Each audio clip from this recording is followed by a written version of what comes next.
Here's how to adapt tambourines so that students with mobility issues might be able to play them.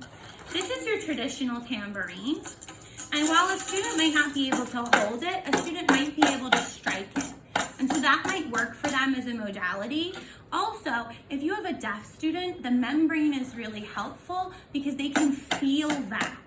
And you could even put something on the membrane for them so that they can see that movement. Now, this isn't the ideal thing to put on it to move, but like I've got like little plastic spiders and those kinds of things so that they can see when the movement is happening.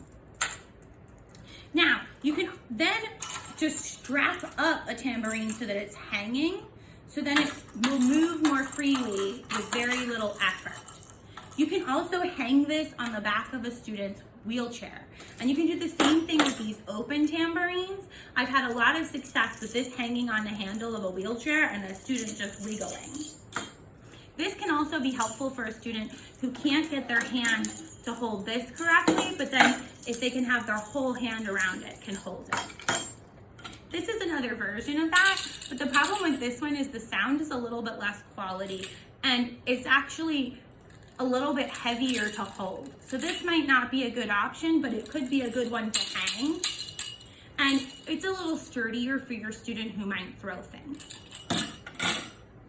Now, we also have tambourines on a stick. So this can be really easy for a student with mobility issues, and it doesn't require a whole lot of movement at all to give you that jingle sound. You can see I'm doing it with one finger here. So if you can have this hanging down for the student, one finger is good enough. And then once again, you can use the sweatband to tuck it in. And then if my hand's just moving a little bit, or if my hand's moving a lot of it, but I can't hold on to it, I'm able to make a tambourine sound. There's also this one that has a nice handle. These are plastic because they're intended for that student who might put something in their mouth, and it's not exactly the safest to have that metal thing in their mouth, but it can be played by just angling it, or that flicking, or an adult can hold it and then the student can manipulate it with their hands.